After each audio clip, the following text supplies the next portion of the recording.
And so it was that the conflict between the New Canaanites and the Whitelegs was finally resolved. The courier's involvement had tipped the scale, shifting the fragile balance of power. After the Whitelegs drove the Sorrows from Zion, they celebrated by destroying all traces of the valley's former inhabitants. They appealed to the Legion for assimilation, but were denied. Their failure to eradicate the New Canaanites in Grand Staircase and farther up the Colorado had not gone unnoticed. The Whitelegs made a half-hearted effort to find the New Canaanites, but were driven off by dead horses trained in the ways of Joshua Graham. The Whitelegs lost all hope of joining the Legion and disintegrated into a number of petty raiding bands, leaving Zion Valley a polluted cistern. Daniel evacuated the Sorrows from Zion, but due to the courier's neglect, the Whitelegs butchered many along the way.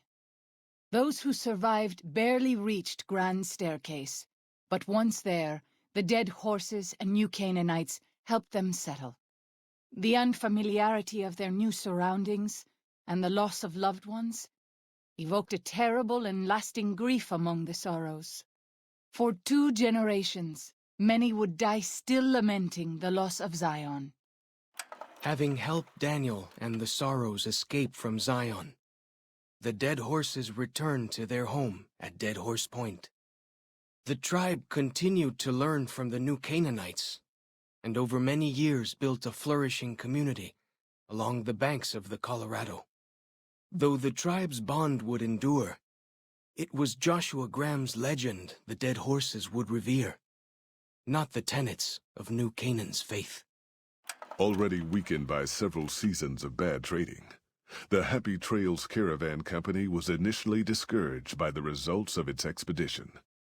The fate of New Canaan and the evacuation of the Sorrows from Zion made the prospect of trading seem fruitless. When Daniel told his family about the exploits of Happy Trails employee the courier, however, New Canaan decided to repay the company's kindness. Twice per year, New Canaanites made the dangerous journey west to trade with the company in the city of New Reno. The Happy Trails Caravan Company could not survive on such trading alone, but the New Canaanites' generosity made tough times go easier. Follows Chuck took the courier's words to heart and decided that he would behold the sights and sounds of distant lands with his own eyes and ears. After returning to Dead Horse Point, he quarreled with his family and other tribe members about his ambitions. One morning, they awoke to discover that Follows Chuck had set off alone, westward, into the wilderness.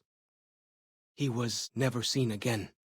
Waking Cloud turned bitter and resentful toward Daniel and the New Canaanites when she learned her husband's death had been concealed from her.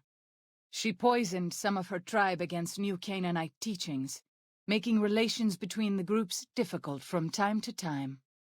After leading the Sorrows from their home in Zion to safety in Grand Staircase, Daniel continued to wonder if he'd made the right choice. He spent his life evangelizing the beliefs of his people to a new generation of young men and women, as his ancestors had for centuries before him. He was happy with his family, but for the rest of his life there were nights when he awoke with sadness to find he had been dreaming of Zion.